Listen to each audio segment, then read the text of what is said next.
자, 안녕하세요. 박병입니다. 네. 일주일 잘 보내셨어요? 일주일 잘 보내신 분들 치고는 목소리가 안 좋은데?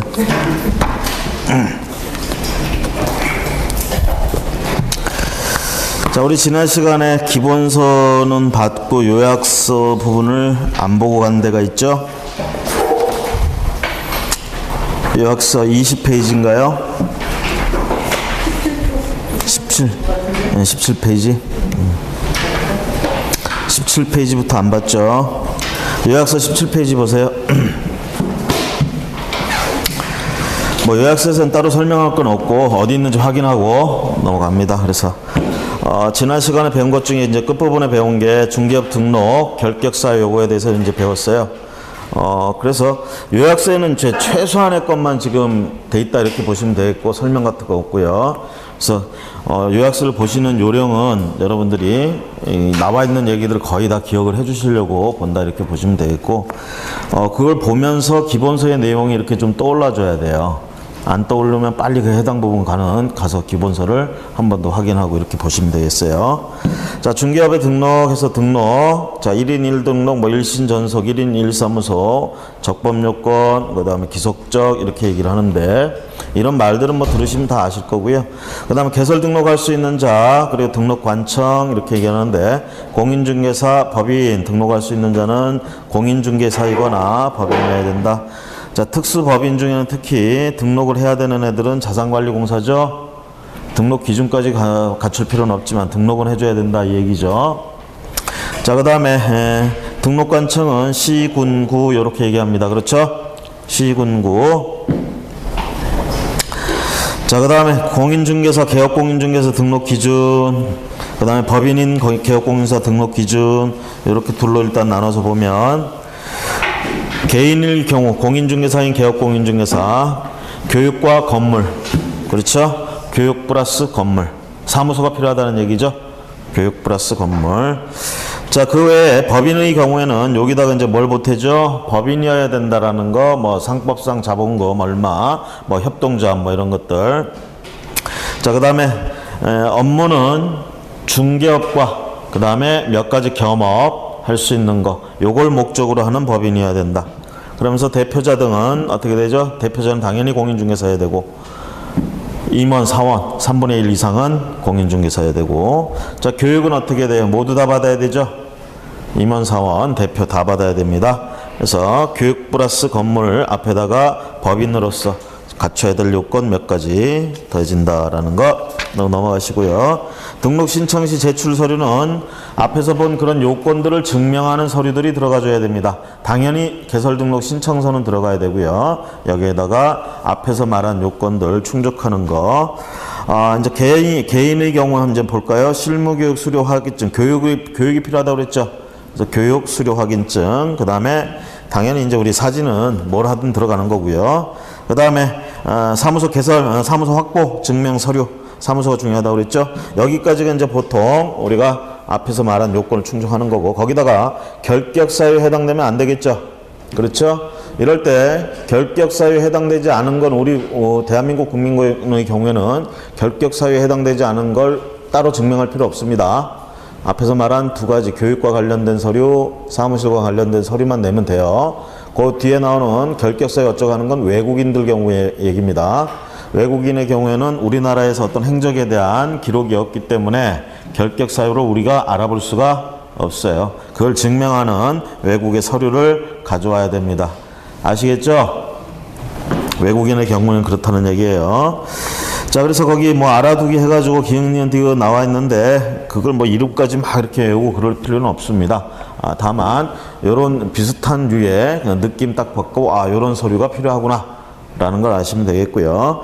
그 다음 상법에 우리가 외국 법인의 경우에는 이제 영업소가 우리한테 있어야 돼. 영업소 등기를 증명하는 서류, 요게 필요하다는 얘기입니다. 우리나라에 영업소가 있어야 된다는 거. 자, 그 다음 종별 변경, 수수료 납부 이렇게 얘기하는데, 종별을 달리하여 업무를 하고자 할 경우에는 보통 재신청하는 게 원칙입니다. 그렇죠? 재신청. 자, 이에 반해서 원칙 보시면 재신청인데, 부칙의 경우에 개업공인중개사, 자, 부칙의 경우에 개업공인중개사가 하던 곳에서 자격증을 취득한 다음에 하던 곳에서 계속 할 때는, 하던 동네를 벗어나지 않는 때, 또는 그 안에서 하거나 아니면 계속 그 자리에서 할 때 종별을 바꾸고 싶다.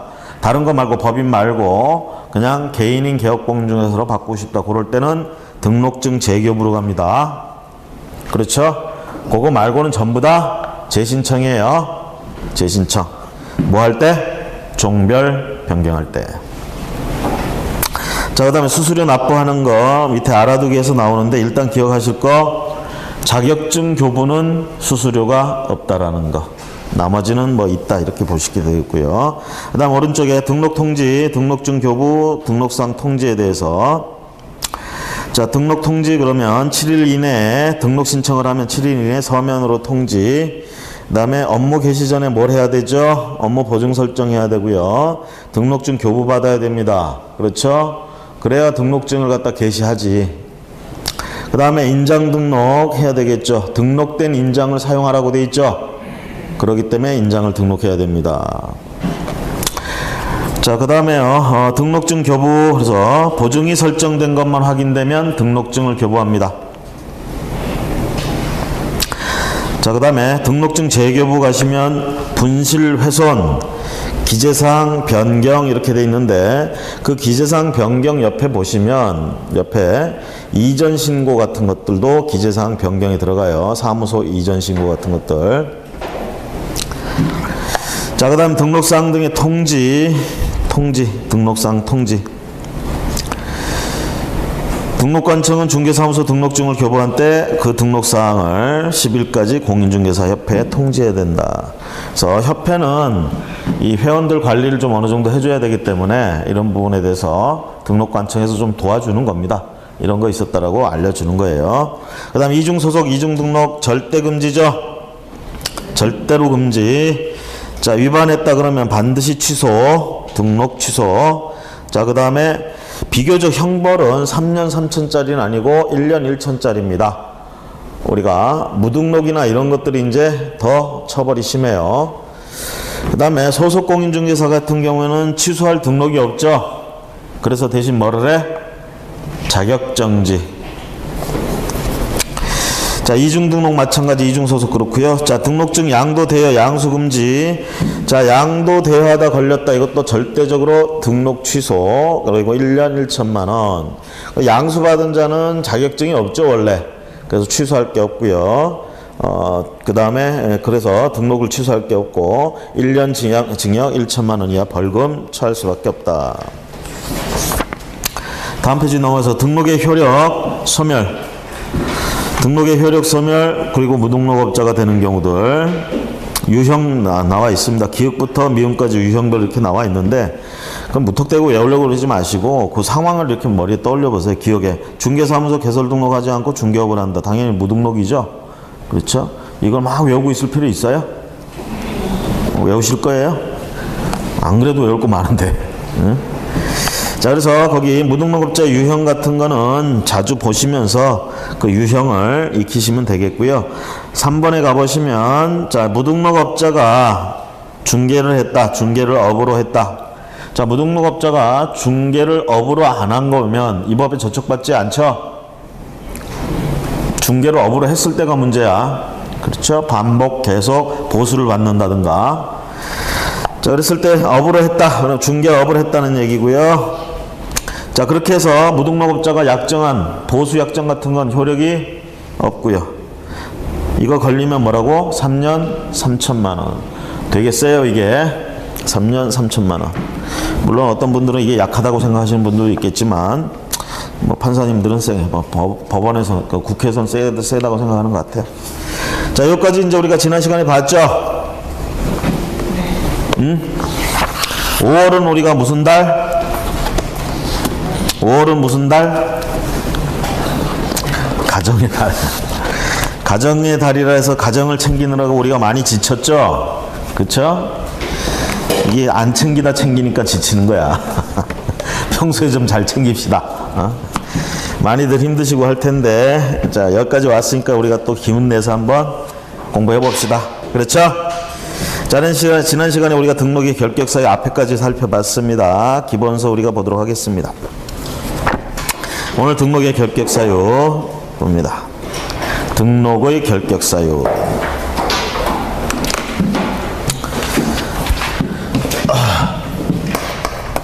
등록 결격 사유. 공인중개사 자격 취득할 땐 결격 사유가 있나요? 응시제한. 자격 취소되고 3년. 이거 말고는 없죠? 외국인도 응시할 수 있잖아.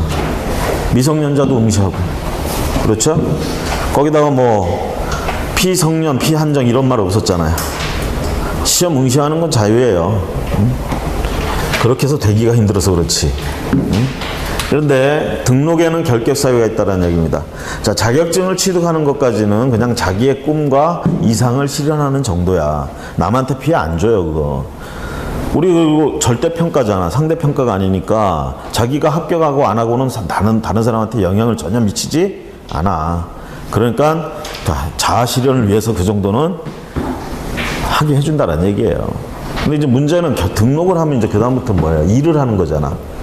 그렇죠? 사람하고 사람 사이를 연결해주는 이런 일들을 한단 말이야. 이러면서 이제 문제가 생길 수 있는 일들이 많아지잖아요. 책임질 때. 그러니까 이런 부분에 대해서는 어떻게 좀 제정신이 있고 이렇게 책임질 수 있는 자들이 해야 된다. 그러니까 결격사유라는 제도가 나오게 되는 거예요. 자, 어떻게 미성년자. 그 다음에 요거 이제 개정 확실하게 바뀌었습니다. 우리가 금치산 이렇게 한정치산 했던 거 피성년 후견인, 피한정 후견인 이렇게 바뀌었어요. 그 다음에 파산. 그렇죠? 그 다음에 우리가 금 두 개 들어가죠? 그 다음에 자취, 자정, 등취, 업정. 그렇죠? 그 다음에 해당돼서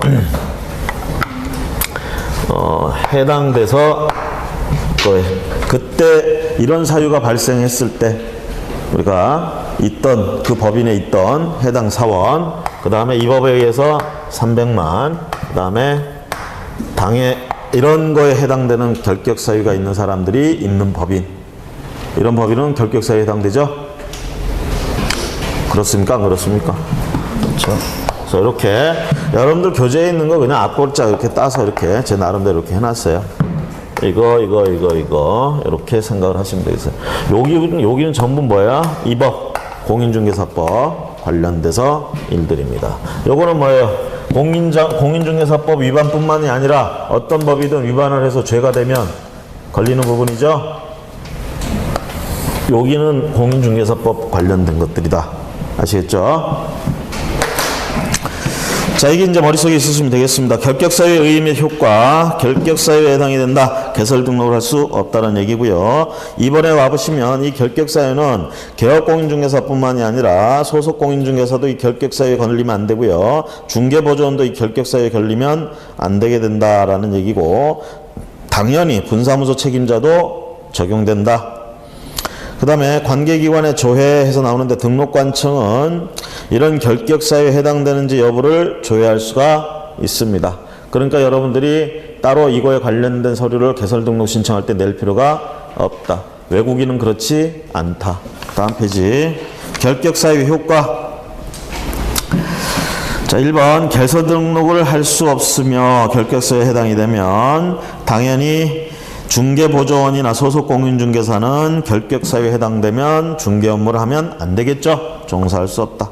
그 다음에 2번 우리가 개설 등록한 자가 결격사유에 해당되면 등록관청은 어떻게 합니까? 등록을 취소해야 되죠?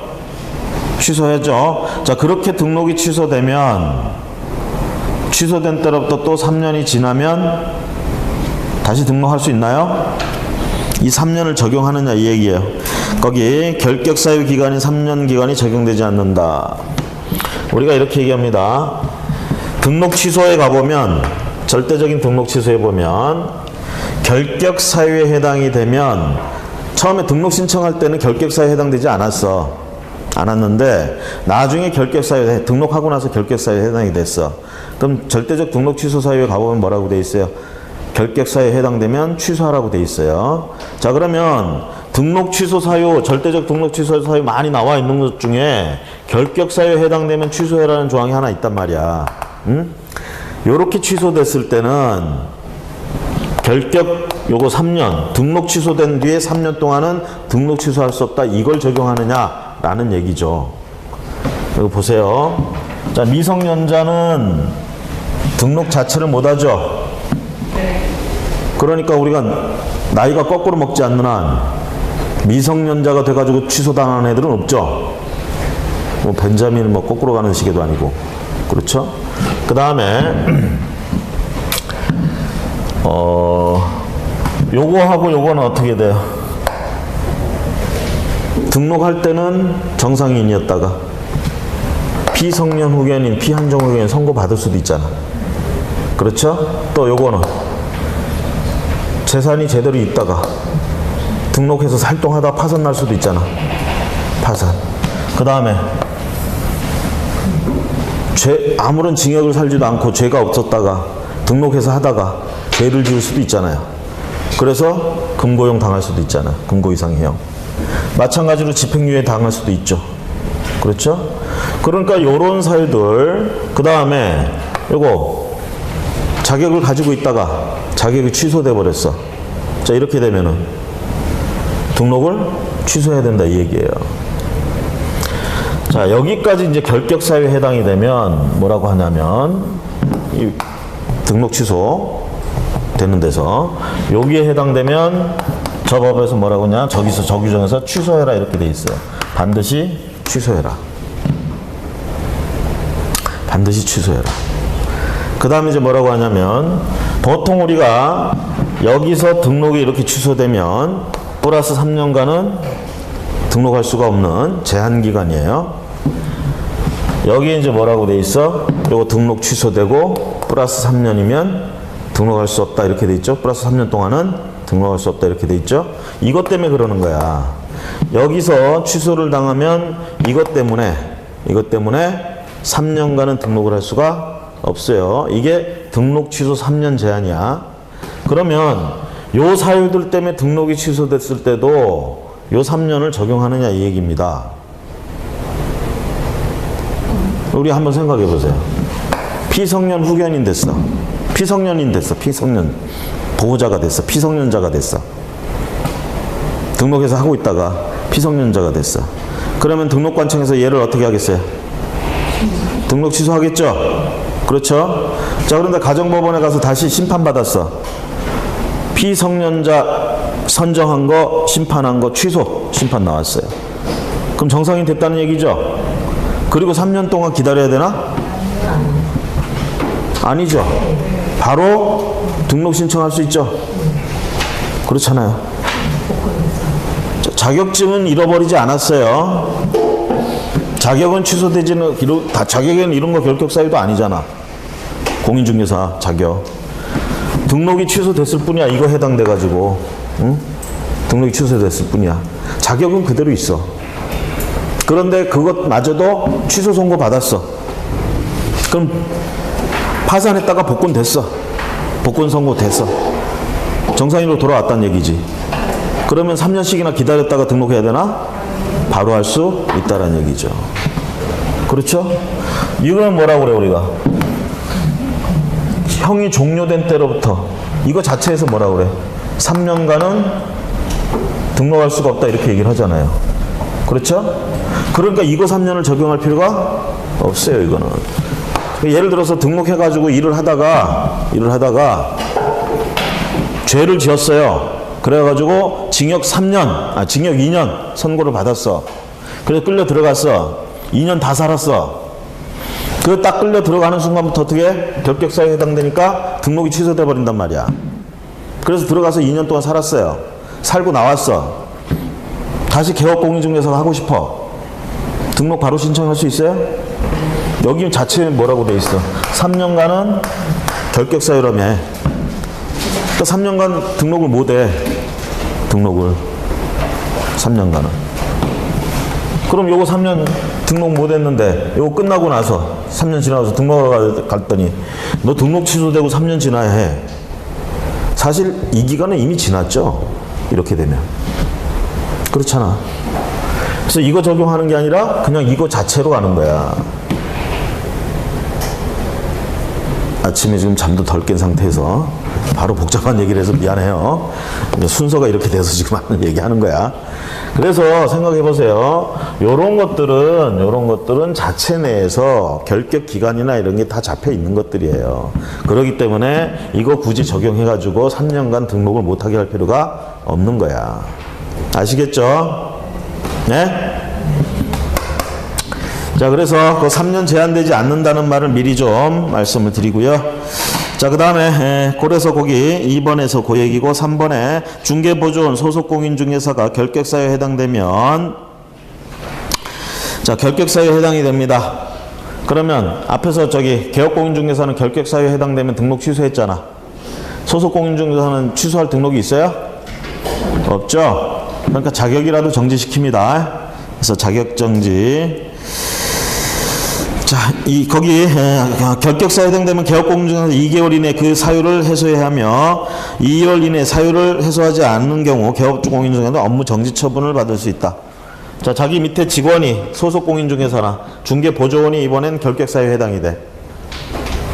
그럼 어떻게 알았어요? 결격사유에 해당되는 사람 쓰면 안 되는데 쓰고 있잖아.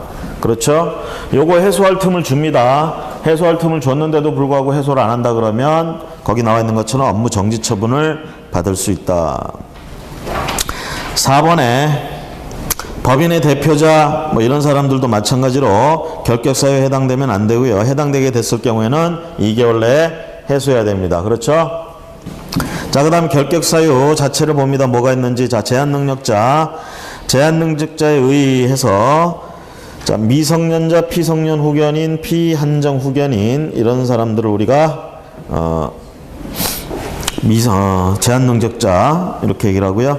법률행위 무능력자라고도 우리가 얘기를 해도 되겠고요.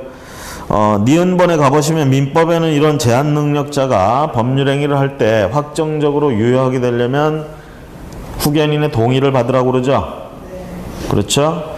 자, 그런데 그러면 후견인의 동의를 받고 중개업을 하면 그건 인정해 줄 수 있느냐 이 얘기죠. 그래도 안 돼요. 그래서 니은번에 동의를 받아도 결격사유에서 벗어날 수 없다.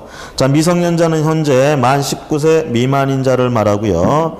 그 다음에 니은번에 가시면 민법에는 또 의제성년 제도가 있죠. 여기서는 의제성년제도 인정하지 않습니다. 그 다음에 피한정 후견인 가보시면 피한정 후견인 뭐 가정법원은 질병, 장애, 노령 어쩌고 하는데요. 그런 부족한 사람. 자, 요건 피한정 후견인과 피성년 후견인 구분은 여러분들이 민법에서 구분하는 걸로 좀 하시고요. 자, 그 다음에 니은번에 가보시면 등록 취소 시 3년의 결격사유 기간 제한은 적용되지 않는다. 그러니까 취소 선고를 받으면 바로 결격사유에서 벗어나 언제든지 할 수 있다. 미리 설명했죠, 지금? 했어요, 안 했어요? 했잖아요. 여기 요거 처음에 멀쩡했는데 등록했어요. 업무를 하다가 이거 선고를 받았어. 그러면 결격사유에 해당돼서 등록 취소됩니다. 그렇죠? 자, 그러다가 다시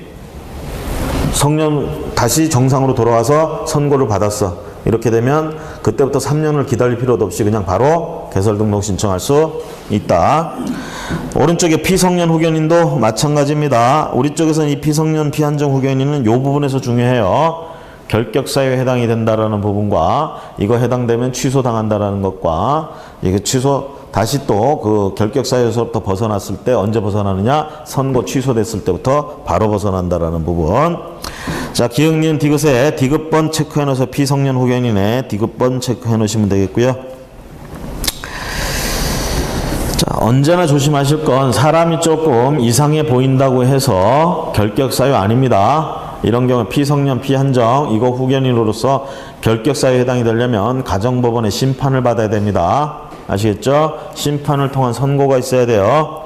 자, 그 다음에 2번에 마찬가지입니다. 파산 지경에 있다고 해서 결격사유에 들어가는 거 아니에요. 파산 선고를 받아야 됩니다. 그 다음에 파산 선고 받고 몇 년이 지나면 당연히 복권되고 이런 거 아니에요. 실질적으로 복권돼야 어떻게 되죠? 결격사유로부터 벗어난다라는 거. 자, 거기 2번에 어떤 게 복권이냐 그러면 면책 결정 두 번째 줄. 면책 결정을 받거나 동그라미 2번에 두 번째 줄 파산 선고 자체가 취소되거나 그 다음에 그 밑에 줄 파산 선고 후 10년이 경과되는 등 우리가 보통 이제 파산 선고 받고 별일 없이 10년 정도가 지나면 당연 복귀 뭐 이렇게 얘기를 하는데요. 그래가지고 그런 경우에도 우리가 복권된 걸로 본다. 자, 이것도 마찬가지로 동그라미 4번 가시면 어떻게 됩니까? 멀쩡한 상태에서 등록했다가 파산 선고받아서 등록 취소됐습니다. 복권됐어요. 복권되고 3년 기다려야지 등록할 수 있나요? 바로 등록할 수 있습니다. 동그라미 4번의 두 번째 줄 등록 취소 시 3년의 결격 사유 기간 제한은 적용되지 않으므로 넘어가시고요. 자, 그 다음에 형벌을 받은 자 해서 금고 가지고 나오죠. 금고 이상의 실형. 자, 금고 이상의 실형에 선고받고 그 집행이 종료되거나 집행이 면제된 날로부터 3년이 경과되지 아니한 자. 이렇게 돼 있습니다. 집행 종료도 그렇고 집행 면제도 종료된 걸로 봅니다. 그래가지고 그때부터 3년이 경과되지 않으면 등록할 수가 없습니다. 그래서 금고 이상의 형 그랬으니까 금고 이상은 위에 이제 사형, 징역, 금고밖에 없습니다. 그럼 사형을 이제 뜻하지는 않겠죠. 사형은 제끼고 사형 당했다 다시 바로 돌아와. 자, 징역이 이제 위에 있어요. 그래 징역이나 금고, 징역과 금고 차이는 다 아실 거예요. 자, 그 다음에 집행의 종료. 자, 언제 종료되느냐? 형이 만료됐을 때 종료됐다 이렇게 얘기를 하고요. 가석방 같은 경우에 이제 문제는 자 3년짜리인데 2년 만에 나왔어. 1년은 남았다라는 얘기죠. 가석방 됐다. 그럼 바로 그때부터 나온 때부터 3년이 아니라 가석방 기간까지 다 종료가 된 후에 3년 이렇게 계산한다라는 거. 자, 그 다음에 집행면제라는 거. 자, 일반 사면, 특별 사면 요런 거 있는데 특별 사면이 여기에 해당됩니다. 특별 사면. 특별 사면을 받은 때 우리가 형이 종료된 걸로 본다. 또는 이제 법이 이제 바뀌어가지고 그전에는 어떤 행동을 죄라고 했는데 법이 바뀌어가지고 요즘 사회에서는 요즘 현실에서는 그걸 죄라고 안 하게 되면 법이 바뀌어서 그 죄가 폐지될 수도 있어요. 대표적인 이제 간통죄 같은 것들이 그렇죠. 과거에는 죄로서 다스렸지만 위헌 판결 받고 이제는 죄가 아닌 걸로 돼 있다. 그래서 이렇게 바뀌었다 그러면 그때까지 그 죄 때문에 형을 살고 있던 사람들은 집행이 종료된 것, 즉 형이 면제된 걸로 한다. 집행면제. 그 다음에 형의 시효 완성이라든가 외국에서 형을 받은 경우 이런 것들 기간 다 쳐준다라는 얘기고 미음번에 자 이것도 두 번째 줄에 보세요. 등록 취소 시 3년의 결격사유 기간 제한은 적용되지 않으므로. 왜요? 그거 자체에 3년이 있다고 그랬잖아. 이거 자체 3년. 자, 나머지는 그 개념들 설명해서 징역, 금고, 벌금에 대해 설명해서 참고하시고 넘어가셔서 금고 이상의 형의 집행유예를 받고 그 유예기간에 있는 자, 유예기간.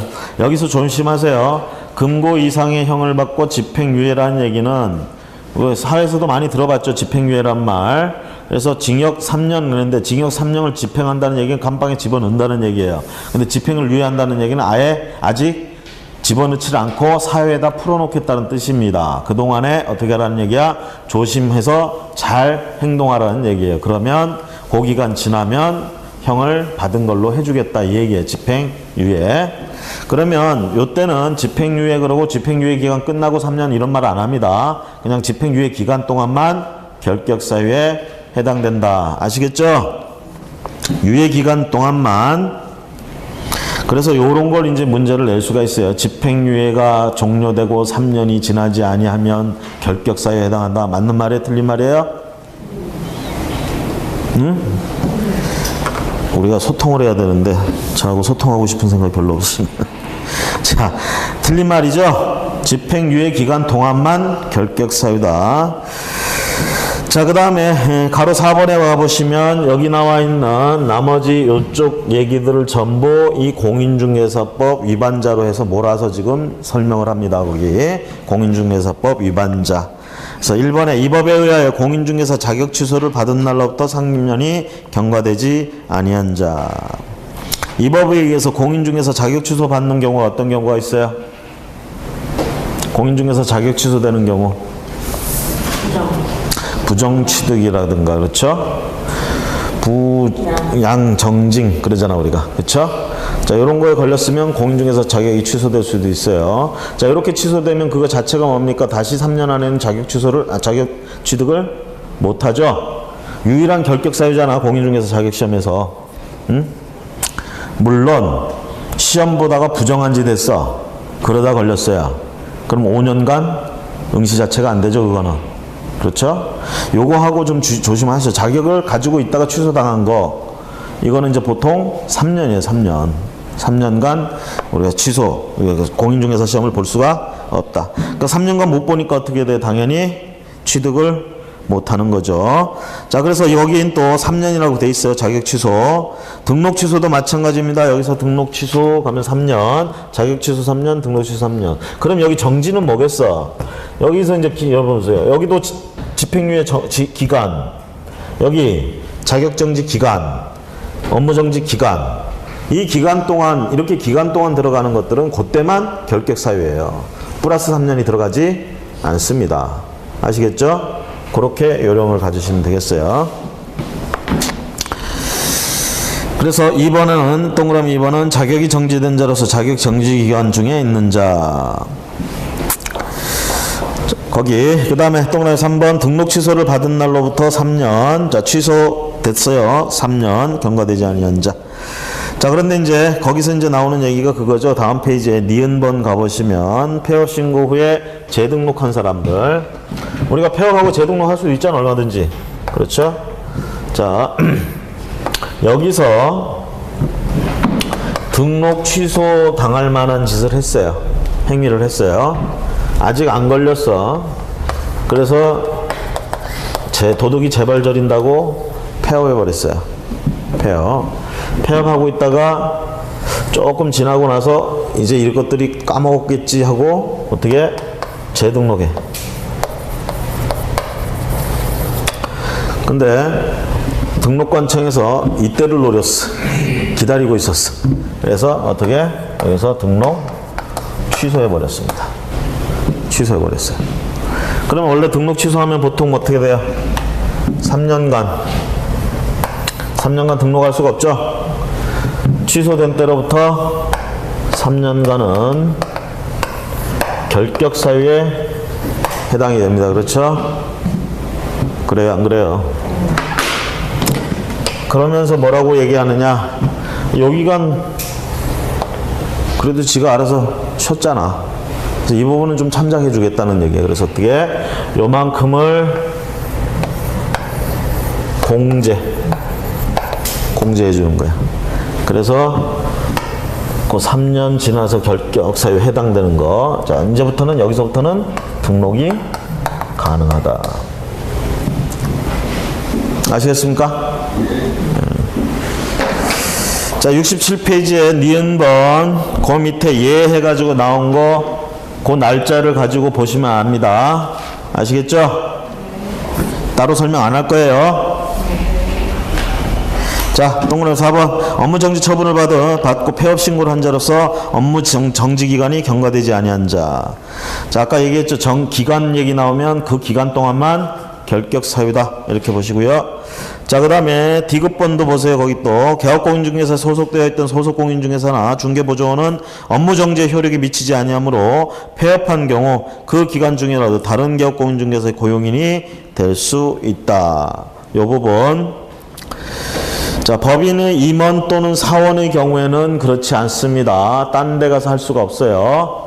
결격사유에 해당이 되지만 소속공인중개사나 중개보조원 같은 경우는 해당이 없습니다.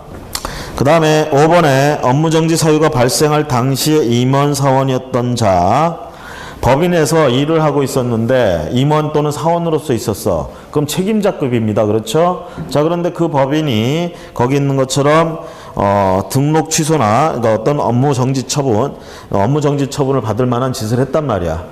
업무정지 처분됐으니까 이 법인은 중개업을 할 수가 없죠. 그러니까 이때 임원 또는 사원으로 있던 자들이 나와가지고 자기가 이제 하겠다고 따로 차린다. 그거 허용해주면 안 되겠지. 책임지고 자숙하라는 차원에서 업무정지를 하는 건데. 그렇죠? 그래서 요 경우에는 안 된다라는 거. 다음 페이지 넘어가셔서 거기 예가 있습니다. 날짜 가지고 여러분들이 보시면 이해하기가 쉬우실 거예요. 따로 설명 안 할 테니까 그거 보시고 6번에 이 법에 위반하여 300만 원 이상 벌금형의 선고를 받고 3년이 경과되지 아니한 자. 자, 이 법에 따라 300만 원 이상. 자, 우리가 보통 형법에 이제 죄에 대해서 나와 있죠. 그래서 형법에도 보면 형법에 형벌 그러면 벌금도 있어요. 자, 그 법에 의해서 어떤 벌금형을 받았어. 벌금형을. 이거하고 상관없습니다. 아시겠죠? 벌금형. 자, 그래서 이제 보시면 이 법을 위반해 300만 원 이상 그러면 3년이 경과하지 않으면 여기도 그 기간을 3년 결격사유 기간 제한 적용하지 않는다. 니은번의 두 번째 줄. 그래서 거기 예가 나와 있고요. 디귿번 가보세요. 양벌 규정에 의하여 벌금형을 받은 경우에는 이 법을 위반하여 벌금형을 선고받은 것이 아니기 때문에 결격사유에는 해당되지 않는다. 그래서 A가 개업공인중개사가 갑이라는 소속공인중개사를 두고 일을 하고 있었는데 얘가 1년 1천만 원 이하 되는 거 이거를 받았어요. 이런 짓을 했어. 그래가지고 얘가 처벌이 됐어요. 이렇게 되면 어떻게 됩니까? 형벌하면 양벌 규정이라고 그러죠. 얘 벌금형 때리죠. 그렇죠? 그래서 어떻게 했느냐? 얘를 갖다가 500만 원 이하의 벌금형을 때렸어요. 500만 원짜리를 때렸어. 그럼 이 법에 의해 300만 원 넘어가는 거냐 이 얘기입니다. 양벌 규정으로 인해서 얘 때문에 이렇게 받는 거는 여기서 말하는 그게 아니다 이거예요. 이 정도는 괜찮다라는 얘기야. 그러니까 얘는 등록 결격사유에 해당되는 것이 아니다라는 얘기죠. 아시겠죠? 얘가 이 법 자체를 위반해 가지고 300만 원 이상짜리를 얻어 맞아야 돼. 아시겠죠? 얘 때문에 이런 건 얘가 지금 여기서 지금 500만 원짜리 받는 이유는 뭐야? 왜 500만 원 이하를 받는 거야? 500만 원짜리 지금 벌금을 받은 거예요. 그건 옆에 있었기 때문에? 그건 아니잖아. 얘는 얘를 지금 잘 관리 감독해야 될 의무가 있는 거예요. 왜? 자기가 고용했잖아요. 그쵸? 고용을 해놓고 그냥 내버려 두면 되는 게 아니야. 항상 관리 감독을 해야 돼요. 여기서 또 조심하실 건 얘가 충분히 관리 감독을 했음에도 불구하고 인간이 할 수 있는 관리 감독은 다 했어. 보통 사람이라면 다 할 수 있는 관리 감독을 다 했어요. 했는데도 불구하고 이런 짓을 했을 때는 이거 안 받아요. 그러니까 얘한테 지금 500만 원 때린 거는 얘 잘못 때문이 아니라 얘가 이런 짓을 하도록 잘 관리를 못한 그거에 대한 책임이야. 그거에 대한 책임. 이거에 대한 책임은 이 법에서는 묻지를 않아요. 사실은. 이 법에 의해서 처벌받는 게 아니야. 얘는. 아시겠어요? 그래서 요거 300만 원 이하 300만 원 넘어가면 그거 해당되지 않는다라는 거 조심하시고 그 다음에 이제 또 우리가 조심하실 건 뭐냐면 형법에서 말하는 형법에서 말하는 죄를 지었어. 근데 그 죄가 이 법에서 말하는 죄이기도 해. 두 개 걸려. 그러면 벌금형을 때릴 때 형법에서 말하는 벌금형과 이 법에서 말하는 벌금형을 합산해서 하면 300만 원 넘기가 아주 쉽죠. 그렇죠? 그래서 형법에서 말하는 죄 때문에 뭐냐? 200만 원. 그리고 이 법에 위반된 것 때문에 200만 원. 이거 이제 병과한다 그러면 합산해서 하거든. 그래서 이거 합산 400만 원 이렇게 해버리면 얘는 당연히 300만 원 넘어서 결격사유에 해당된다 이렇게 하는데 우리가 뭐라고 그러냐면 이럴 때는 분리해서 선고하게 돼 있어요. 이 법 때문에. 이 법에서 그렇게 주문을 하고 있어. 판사님들 이렇게 할 때는 분리해서 해주십시오. 왜? 이 법 때문에 300만 원 넘었는지 안 넘었는지가 중요하기 때문에 이거 확인하기 위해서 분리해서 해달라고 하는 겁니다. 그럼 분리해 주는 거예요. 그 다음에 5번에 법인의 임원 또는 사원 중에 결격사유에 해당하는 자가 있는 법인은 당연히 뭐예요? 결격사유에 해당이 됩니다. 그렇죠? 근데 해소하면 어떻게 돼? 2개월 이내 해소하면 결격사유에 해당되지 않는다. 자, 그 다음에 이 법에서도 말하는 기간 계산은 초일을 산입하느냐, 결격사유의 기간 계산은 초일을 산입한다고 기억합니다. 자, 초일을 산입하는 거하고 산입하지 않는 거하고 결격사유에 해당되는 사람 입장에서는 어떤 게 더 좋은 거예요? 초일을 산입하면 하루라도 빨리 지나가지. 산입 안 하면 하루가 늦어요. 여러분들 나이는 어떻게 먹어? 민법상 원래 초일 불산입 역으로 계산할 때, 그쵸? 예외적으로 뭐 나이 계산할 때 초일 산입, 그렇죠? 한 살이라도 빨리 먹으란 얘기야. 나는 이거 불산입하고 싶어. 아시겠죠? 그 다음에 형기 같은 것도 마찬가지예요. 형기 같은 것도 하루라도 빨리 내보내주려고 초일 산입합니다, 보통. 여기 등록 결격사유도 마찬가지예요. 초일을 산입해준다. 거기 민법상 기간 계산은 여러분들이 민법에서 이제 배운 지식을 알고 있으면 되겠고요. 자, 여기까지 해서 결격사유 살펴봤습니다. 자, 어려운 거 있나요? 지금 머릿속은 계속 3년이 왔다 갔다 할 거야, 지금. 저것 때문에 어렵다 그렇게 생각하는데 어려울 거 없어요. 그냥 요것만 딱 생각을 하셔. 요런 거는 등록 취소 사유에도 들어가요. 등록을 취소해야 돼. 우리가 이거 한번 생각해 봅시다. 자격 정지됐대. 등록 취소할까? 자격이 정지되면 등록을 취소 안 해도 업무 못 해요. 여기도 마찬가지로 업무 정지 처분했어. 등록 취소할 필요 있어요? 업무를 정지시켰으면 업무가 정지되는 거지. 그래도 하면 이제 그때부터는 형벌을 가하고 하면 되는 거야. 응? 그때 가서 취소해버리면 되는 거고. 그죠? 그러니까 요거는 취소할 필요가 없어. 그래서 결격사유, 그 등록 취소 사유 여기 가보면 결격사유에 해당되면 전부 다 등록 취소 사유가 이렇게 안 돼 있어요. 몇 개만 등록 취소 사유가 이렇게 돼 있어요. 대표적으로 요거야, 요거. 아시겠죠? 요거에 해당되면 등록 취소야. 그러면 이거에 해당됐다가 이거는 또 우리가 풀려날 수 있잖아.